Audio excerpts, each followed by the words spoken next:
Selamat pagi, selamat siang Bapak-Bapak dan Ibu. Apa kabarnya semuanya para profesional dan juga para pimpinan? Baik, terima kasih. Semoga Bapak-Bapak hari ini juga diberi kesehatan. Puji Tuhan. Baik, sebelum kita mendengarkan firman Tuhan, mari kita berdoa. Ya Tuhan Bapa, terima kasih Tuhan. Kembali lagi kami ucapkan kepadamu Tuhan. Kerana Engkaulah Tuhan selalu berserta kami Tuhan. Supaya kami dapat memberitakan firman-Mu ini kepada saudara-saudara kami Tuhan. Berikanlah hikmat daripadamu kepada saya Tuhan untuk bisa memberitakan firman-Mu ini. Dan turunkanlah roh kudus-Mu ya Tuhan agar kami dapat memberitakan dan orang dapat memahaminya. Terpujilah Engkau ya Tuhan demi nama anak-Mu Kristus Yesus Tuhan kami. Amin. Baik saudara-saudara yang terkasih dalam nama Tuhan Yesus, nas kita diambil dari Kisah Para Rasul 2 ayat 1 hingga ayat 13. Demikian bunyinya. Pentakosta. Ketika tiba hari Pentakosta, semua orang percaya berkumpul di satu tempat. Tiba-tiba turunlah dari langit suatu bunyi seperti tiupan angin keras yang memenuhi seluruh rumah di mana mereka duduk. Dan tampaklah kepada mereka lidah-lidah seperti nyala api yang bertebaran dan hinggap pada mereka masing-masing. Maka penuhlah mereka dengan Roh Kudus, lalu mereka mulai berkata-kata dalam bahasa-bahasa lain, seperti yang diberikan oleh Roh itu kepada mereka untuk mengatakannya. Waktu itu di Yerusalem diam orang-orang Yahudi yang saleh dari segala bangsa di bawah kolong langit. Ketika turun bunyi itu, berkerumunlah orang banyak. Mereka bingung karena mereka masing-masing mendengar rasul-rasul itu berkata-kata dalam bahasa mereka sendiri. Mereka semua tercengang-cengang dan heran, lalu berkata, "Bukankah semua yang berkata-kata itu orang Galilea? Bagaimana mungkin kita masing-masing mendengar mereka berkata-kata dalam bahasa kita sendiri, yaitu bahasa yang kita pakai di negeri asal kita. Kita orang Parsia, Media, Elam, penduduk Mesopotamia, Yudea, dan Kapadokia, Pontus dan Asia, Frigia dan Pamfilia, Mesir dan daerah-daerah Libya yang berdekatan dengan Kirene, pendatang-pendatang dari Roma, baik orang Yahudi maupun penganut agama Yahudi, orang Kreta dan orang Arab.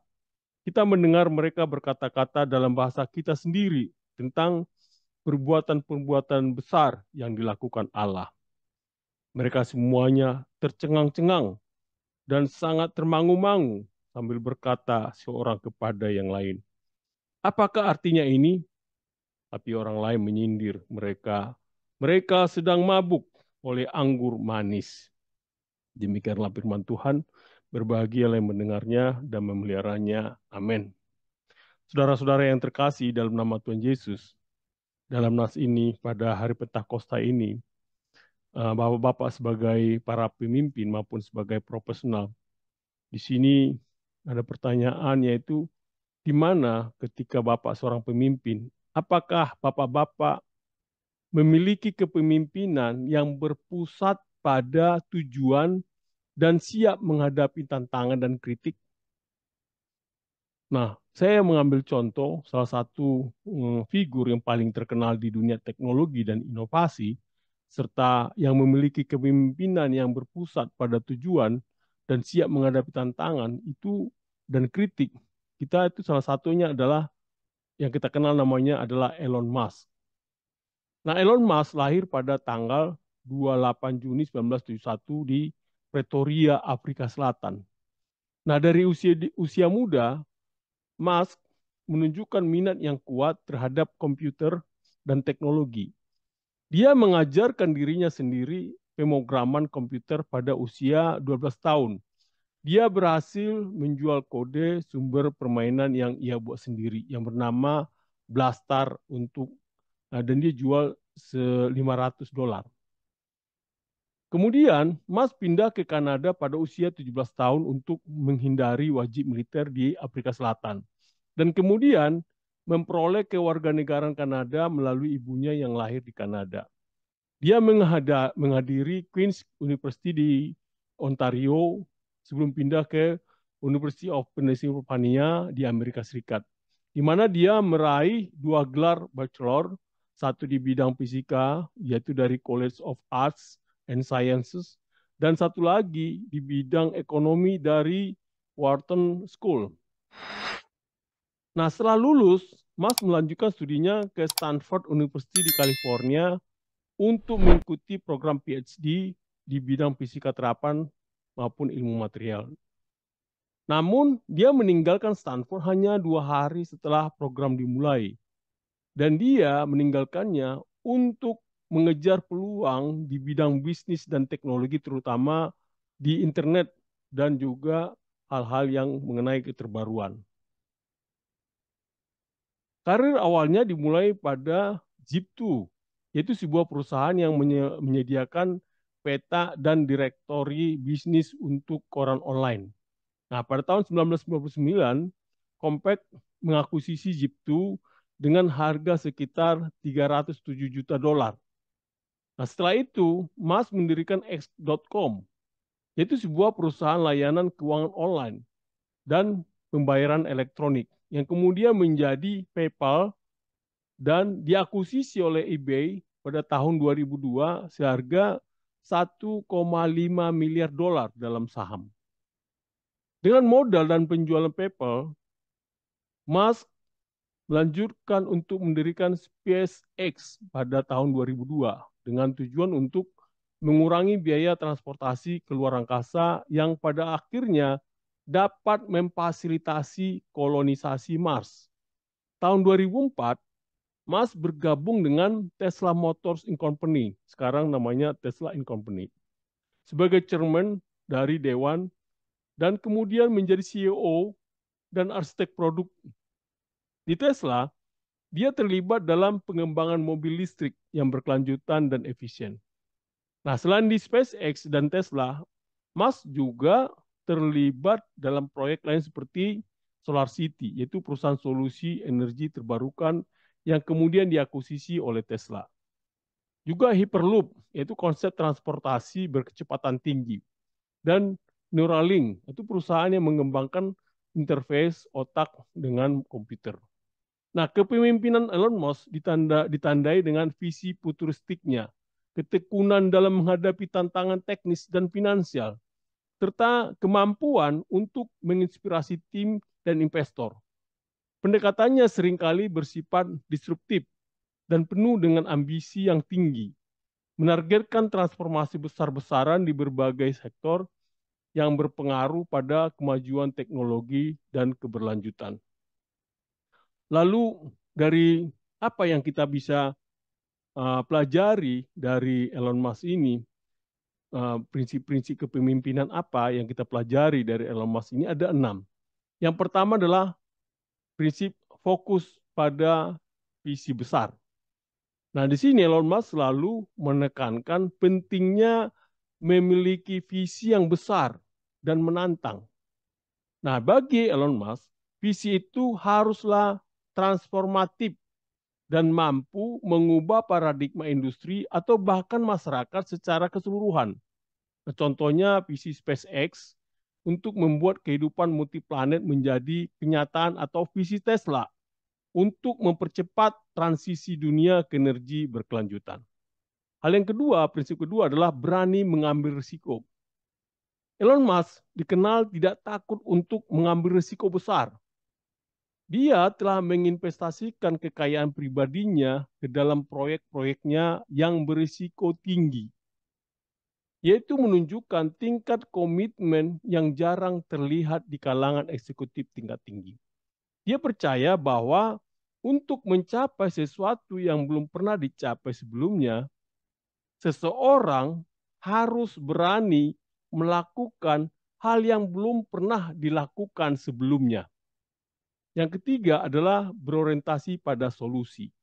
Nah, salah satu ajaran Elon Musk yang sangat ditekankan adalah pendekatan berorientasi pada solusi terhadap masalah. Di SpaceX dan Tesla, ia mendorong timnya untuk fokus pada akar permasalahan dan bekerja keras untuk menemukan solusi yang efektif dan efisien daripada hanya berputar di sekitar permasalahan atau terjebak dalam hambatan birokrasi. Prinsip keempat yang kita pelajari dari Elon Musk adalah bekerja keras dan ketekunan, di mana Elon Musk dikenal karena etos kerjanya yang sangat tinggi. Dia sering bekerja hingga 80 sampai 100 jam per minggu. Dia meminta komitmen serupa dari timnya, percaya bahwa bekerja keras adalah kunci untuk mengatasi tantangan yang besar dan kompleks. Dan yang kelima adalah inovasi dan kecepatan eksekusi. Nah, kecepatan dan inovasi adalah dua hal yang sangat ditekankan oleh Musk dalam operasi bisnisnya. Dia mendorong timnya untuk berinovasi dengan cepat dan melaksanakan ide-ide baru dengan kecepatan yang seringkali jauh lebih cepat daripada standar industri. Prinsip keenam yang kita pelajari adalah pentingnya umpan balik dan pembelajaran terbuka. Di sini kita tahu bahwa meskipun dikenal sebagai pemimpin yang tegas, Musk juga mendengarkan umpan balik dan terbuka terhadap pembelajaran. Di Tesla dan SpaceX, ia mendorong budaya di mana kritik konstruktif dan gagasan baru dihargai untuk perbaikan berkelanjutan. Nah, dari sini kita bisa mempelajari mengenai prinsip-prinsip umum seperti tadi apa yang dilakukan sama Elon Musk, yaitu seperti bekerja keras, berdedikasi, dan berorientasi pada tujuan yang lebih besar, seperti yang sering ditekankan oleh Musk, yaitu memiliki resonansi dan nilai-nilai yang diajarkan dalam banyak tradisi keagamaan, dan dia percaya itu, termasuk dalam kepercayaannya sebagai seorang Kristen. Nah, saya mengambil kutip apa yang telah dilakukan di sini adalah tertulis di dalam Kolose 3 ayat 22 sampai 24 mengatakan demikian. Apapun juga yang kamu perbuat, perbuatlah dengan segenap hatimu seperti untuk Tuhan dan bukan untuk manusia. Kamu tahu bahwa dari Tuhanlah kamu akan menerima bagian yang ditentukan bagimu sebagai upah. Kristus adalah Tuhan dan kamu hambanya. Nah, bagaimana kita melihat relevansinya di dalam kisah para rasul 2 ayat 1 sampai 13 ini?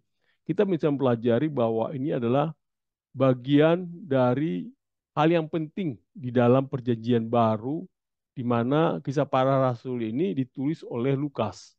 Yaitu adalah dia seorang dokter yang berpendidikan dan teman dekat Paulus.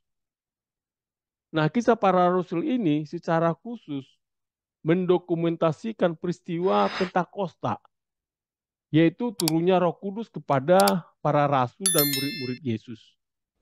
Ini adalah momen krusial dalam sejarah gereja Kristen awal, karena menandai dimulainya penyebaran Injil oleh para murid kepada seluruh bangsa. Nah, apa yang kita pelajari di sini, kita bisa tahu bahwa dari kisah para rasul ini, di mana Lukas yang juga penulis Injil Lukas, kisah para rasul adalah kelanjutan dari Injil Lukas dan ditujukan kepada Theophilus, yang mungkin merupakan seorang pejabat Romawi atau patron yang mendukung Lukas. Kisah para rasul dan juga Injil Lukas sering dianggap sebagai dua volume dari satu karya yang sama. Nah, di sini Lukas menuliskan tujuannya adalah untuk memberikan catatan sejarah yang akurat tentang asal-usul dan penyebaran agama Kristen, mulai dari Yerusalem hingga ke Roma. Dan dia ingin menunjukkan bagaimana pemberitaan Injil menyebar dan bagaimana gereja tumbuh, yaitu dikonfirmasi oleh keajaiban dan tindakan Roh Kudus. Nah, di kisah para rasul ini, kita bisa tahu bahwa di dalam konteks di sini, di mana gereja baru lahir dan sedang berkembang di tengah kekaisaran Romawi yang luas.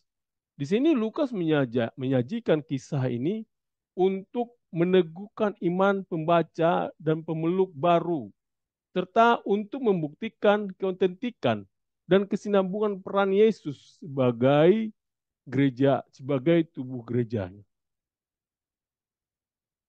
Nah, kenapa Pentakosta ini penting?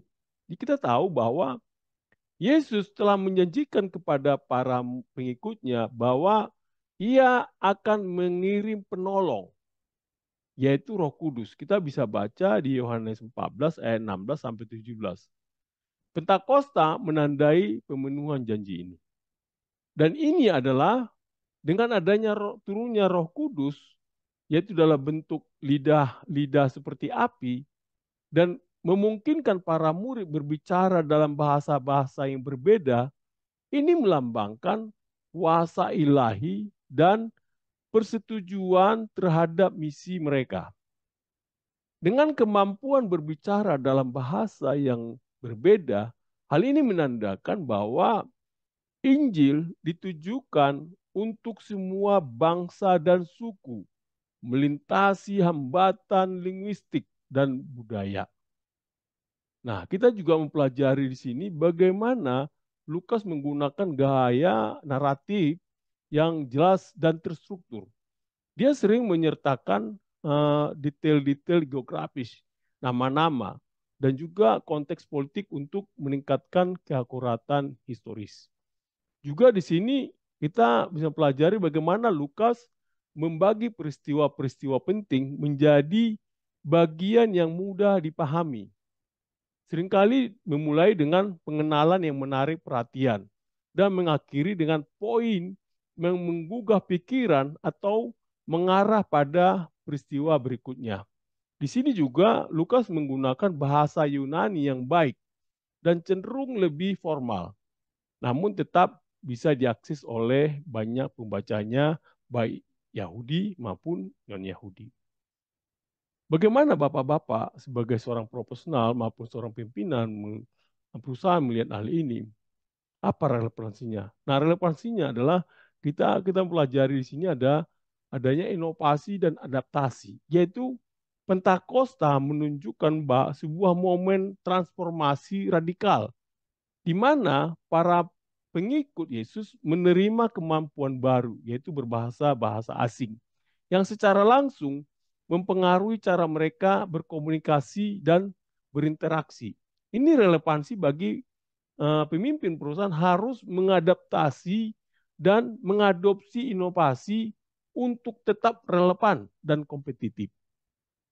Juga kita pelajari di sini adalah mengenai kepemimpinan dan inspirasi. Roh Kudus memberi inspirasi dan pemberdayaan kepada para rasul untuk memimpin dan menginspirasi orang lain. Ini paralel dengan peran pemimpin perusahaan yang membutuhkan visi dan kemampuan untuk memotivasi tim mereka, mendorong semangat kolaboratif dan inovasi. Nah, di sini juga kita pelajari adanya diversitas dan inklusi. Kisah turunnya Roh Kudus di Pentakosta menunjukkan bahwa pesan Injil ditujukan untuk semua orang, terlepas dari latar belakang bahasa dan budaya mereka. Hal ini menggambarkan pentingnya diversitas dan inklusi dalam setting korporat, di mana pemahaman dan penghargaan terhadap perbedaan dapat meningkatkan kinerja dan inovasi. Kita juga mempelajari di sini adalah komunikasi efektif, yaitu kemampuan para rasul untuk berbicara dalam bahasa yang dimengerti oleh setiap orang yang hadir, yaitu mengilustrasikan pentingnya komunikasi yang efektif. Dalam konteks perusahaan, kemampuan untuk berkomunikasi secara jelas dan efektif dengan stakeholders internal dan eksternal adalah kunci keberhasilan. Lalu bagaimana saudara-saudara yang terkasih dalam nama Tuhan Yesus menghadapi ini agar ketika Bapak mempelajari kisah para Rasul 2 ayat 1 sampai 13 ini agar menjadi seorang pemimpin yang sukses, yaitu pemimpin yang memiliki kemampuan yang berpusat pada tujuan dan siap menghadapi tantangan dan kritik. Yaitu satu adalah kepemimpinan yang berpusat pada tujuan. Yang kedua, menghadapi tantangan dan kritik. Yang pertama, saudara-saudara yang kekasih, adalah kepemimpinan yang berpusat pada tujuan. Kita bisa mempelajari dari ayat 1 hingga ayat 4 ini. Di mana ayat 1 4 itu mengenai turunnya Roh Kudus. Nah, pada hari Pentakosta, semua murid berkumpul dalam satu ruang. Tiba-tiba ada suara dari langit seperti tiupan angin kencang. Dan mereka melihat apa yang tampak seperti lidah-lidah api yang membagi dan hinggap di masing-masing mereka. Nah, semua murid dipenuhi oleh Roh Kudus dan mulai berbicara dalam bahasa lain, sebagaimana Roh itu mengilhami mereka untuk mengucapkannya. Makna hari Pentakosta di ayat 1 merujuk pada hari raya Yahudi yang disebut juga sebagai hari raya panen atau hari raya Minggu. Dirayakan 50 hari setelah Paskah. Para rasul dan pengikut Yesus berkumpul bersama memenuhi perintah Yesus untuk menantikan kedatangan Roh Kudus. Nah, Pentakosta adalah juga hari raya Yahudi yang merayakan panen pertama dan peringatan pemberian Taurat di Gunung Sinai. Yaitu berkumpulnya semua orang percaya ini menunjukkan persatuan dan kesatuan dalam iman. Nah, hal ini penting adanya kebersamaan dan persatuan dalam komunitas kepercayaan. Di ayat 2 disebutkan di situ adalah suara angin kencang. Hal ini melambangkan kedatangan Roh Kudus yang kuat dan tak terbendung yang memenuhi seluruh tempat mereka berkumpul. Angin sering digunakan dalam Alkitab untuk melambangkan kehadiran dan kekuatan ilahi. Nah, suara dari langit itu adalah simbolik untuk kehadiran Tuhan yang mendadak dan kuat. Angin sering digunakan sebagai simbol Roh Kudus dalam Alkitab. Nah, di sini kita harapannya bahwa pengalaman spiritual bisa terjadi secara mendadak dan kuat, yaitu mengubah suasana dan juga situasi. Di ayat 3, kata api, makna api di sini adalah melambangkan penyucian dan pemberdayaan. Nah, lidah-lidah api yang hinggap pada setiap orang menunjukkan bahwa Roh Kudus datang kepada mereka secara personal dan unik. Nah, api juga melambangkan pembersihan, penerangan, dan kekuatan. Api yang hinggap pada setiap orang menandakan bahwa Roh Kudus datang secara pribadi kepada tiap individu. Nah, ini kita bisa tahu bagaimana setiap individu memiliki akses kepada kekuatan dan pemberian Roh Kudus yang membimbing dan memberdayakan.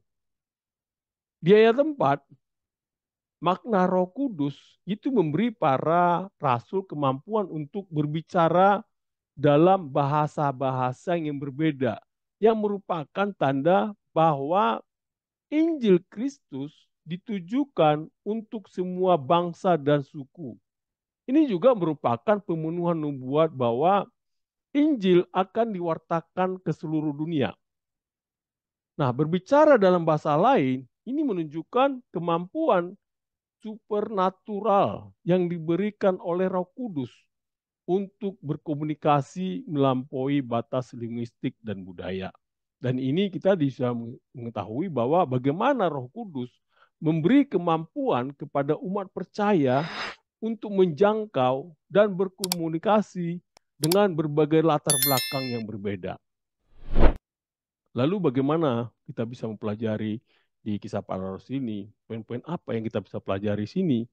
Yaitu adalah kesatuan dan kerjasama.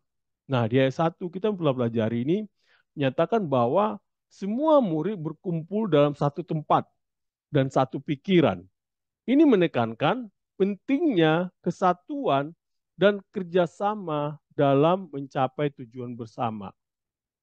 Nah, di dalam konteks perusahaan, bapak-bapak dan ibu penting bagi tim untuk memiliki tujuan yang sama dan bekerja bersama secara efektif untuk mencapai hasil yang diinginkan. Hal yang kita pelajari juga di sini adalah pemberdayaan melalui inovasi. Nah, turunnya Roh Kudus dan kemampuan berbicara dalam berbagai bahasa ini menunjukkan pentingnya inovasi dan pemberdayaan. Nah, Roh Kudus di sini bisa dianggap sebagai sumber inspirasi dan kreativitas. Nah, sebagai pemimpin perusahaan, Bapak-bapak dapat mendorong inovasi dan kreativitas dalam tim Bapak dan Ibu, yaitu memanfaatkan berbagai bakat dan keahlian untuk mengatasi tantangan bisnis. Juga kita bisa pelajari di sini adalah mengenai adanya penerimaan dan adaptasi terhadap perubahan. Nah, di ayat 2 ini hingga 4 itu ada mendekatkan mendeskripsikan kedatangan Roh Kudus sebagai suatu peristiwa yang mengubah norma-norma lama, di mana para murid menerima kekuatan baru dan mulai berbicara dalam bahasa yang tidak mereka ketahui sebelumnya. Nah, sebagai seorang pemimpin, hal ini penting untuk menerima perubahan dan menyesuaikan strategi ketika kondisi memerlukan. Nah, sebagai pemimpin, bapak-bapak dan ibu harus mampu mengarahkan timnya melalui perubahan dan memanfaatkan inovasi. Nah, di sini juga kita mempelajari bagaimana kepemimpinan yang berpusat pada tujuan. Kita bisa pelajari di ayat 1 sampai 4 ini adalah para rasul berkumpul bersama dengan satu tujuan, yaitu menunggu janji Tuhan, yaitu menunjukkan pentingnya memiliki visi dan misi yang jelas dalam kepemimpinan. Dengan turunnya Roh Kudus dan kemampuan berbicara dalam berbagai bahasa, yaitu menandakan bahwa kepemimpinan harus mampu menginspirasi dan berinovasi untuk beradaptasi dengan situasi yang berubah. Lalu kita bisa mempelajari sini ayat yang mendukung, yaitu di Efesus 4 ayat 32 mengatakan demikian. Tetapi hendaklah kamu ramah seorang terhadap yang lain, penuh kasih mesra dan saling mengampuni, sebagaimana Allah di dalam Kristus telah mengampuni kamu. Filipi 2 ayat 2 juga mengatakan, karena itu sempurnakanlah sukacitaku dengan ini. Hendaklah kamu sehati sepikir dalam satu kasih, satu jiwa, satu tujuan. Saudara-saudara yang terkasih dalam nama Tuhan Yesus. Yang kedua adalah menghadapi tantangan dan kritik. Kita bisa mempelajari di ayat 12 dan ayat 13. Nah, ayat 12 sampai 13 ini adalah seperti skeptisme dan ejekan, yaitu beberapa penonton terkejut dan bingung. Ini mengerti apa yang terjadi dan mereka tidak mengerti apa yang terjadi. Bertanya-tanya apa arti dari semua ini. Namun ada juga yang mengejek dan mengatakan bahwa para murid mabuk. Nah, makna ada dua reaksi dari banyak orang, kebingungan dan pencarian makna serta ejekan dan penolakan. Reaksi ini menunjukkan bahwa pesan Injil seringkali disambut dengan beragam cara, dari keinginan tahu hingga penolakan keras. Di sini kita mempelajari adanya reaksi beragam terhadap peristiwa spiritual seringkali mencerminkan perbedaan perspektif dan ketidakmengertian. Nah, di sini Bapak-bapak dan Ibu bisa mengajarkan bahwa tidak semua respons terhadap pengalaman rohani adalah positif. Penting untuk memahami dan menekankan dan juga menerangkan pengalaman tersebut dengan sabar dan jelas. Lalu bagaimana kita mempelajari dari ayat 12 sampai 13 ini, yaitu kita mempelajari bagaimana adanya penerimaan terhadap perubahan dan inovasi. Nah, kita pelajari dari ayat 12 sampai 13 ini adanya reaksi beragam dari banyak orang, dari keheranan hingga skeptisisme, yaitu mengingatkan bahwa inovasi seringkali dihadapi dengan resistensi. Nah, bagaimana Bapak dan Ibu melihatnya ini? Bapak-bapak sebagai pemimpin harus siap menghadapi dan mengelola resistensi terhadap perubahan dan inovasi dalam perusahaan. Bapak-bapak dan Ibu harus berusaha untuk mengedukasi, dan membuat semua pihak untuk memahami manfaat perubahan tersebut. Hal yang juga kita bisa memahami di sini adalah inspirasi dan motivasi. Di ayat 12 sampai 13 ini menunjukkan berbagai reaksi dari kerumunan dengan sebagian besar merasa terheran-heran dan ingin tahu lebih banyak. Ini menekankan bagaimana tindakan inspiratif dapat memotivasi dan membangkitkan rasa ingin tahu serta komitmen.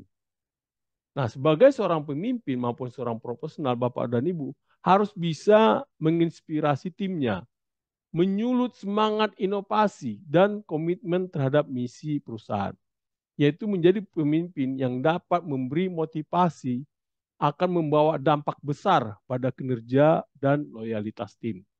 Nah, di sini juga Bapak dan Ibu mempelajari yang kita dapat, yaitu menghadapi tantangan dan kritik. Nah, kita tahu di sini bahwa beberapa orang merespon fenomena ini dengan ejekan, menyebut mereka penuh anggur baru. Ini mengajarkan bahwa pemimpin harus siap menghadapi kritik dan skeptisisme, serta meresponnya dengan tenang dan bijaksana. Ini juga menunjukkan kebutuhan akan ketahanan mental dalam kepemimpinan untuk tetap teguh pada tujuan meskipun menghadapi tekanan dan tantangan. Di Yakobus 1 ayat 5 mengatakan, tetapi apabila di antara kamu ada yang kekurangan hikmat, hendaklah ia memintakannya kepada Allah, yang memberikan kepada semua orang dengan murah hati dan dengan tidak membangkit-bangkit, maka hal itu akan diberikan kepadanya. Tambahan di Efesus 4 ayat 2 sampai 3 mengatakan, hendaklah kamu selalu rendah hati, lemah lembut dan sabar. Tunjukkanlah kasihmu dalam hal saling membantu dan berusahalah memelihara kesatuan roh oleh ikatan damai sejahtera. Lalu apa yang kita pelajari di sini, yang kita dapat di sini adalah langkah-langkah dalam penerapan untuk profesional dan pemimpin perusahaan adalah satu adalah foster team unity, yaitu mengadakan kegiatan tim building secara rutin, menciptakan ruang kerja yang inklusif dan mendukung. Dan kedua, kita pelajari adalah utilize diverse talents, yaitu mengidentifikasi dan mengoptimalkan kekuatan individu dalam tim. Juga mendorong pelatihan dan pengembangan untuk mengisi kekurangan keahlian.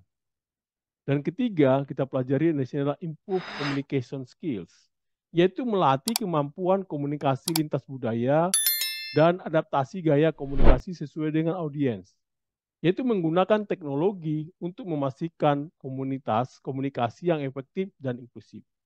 Yang keempat adalah manage criticism dan skepticism, yaitu mengembangkan kulit yang tebal terhadap kritik dan belajar dari feedback yang konstruktif. Mempersiapkan argumen yang logis dan data untuk menjawab keraguan dan dari stakeholders. Dari kisah para rasul 2 ayat 1 sampai 3 ini, kita mempelajari bagaimana tidak hanya menggambarkan peristiwa bersejarah dalam kekristenan, tapi juga memberi pelajaran yang bisa diterapkan dalam konteks profesional modern. Nah, sebagai pemimpin maupun sebagai profesional, dapat mengambil inspirasi dari peristiwa Pentakosta untuk mendorong kerjasama, inovasi, diversifikasi, komunikasi yang efektif, dan penerimaan terhadap perubahan. Ini adalah kunci untuk membangun dan memimpin tim yang sukses dalam dunia bisnis yang kompleks saat ini.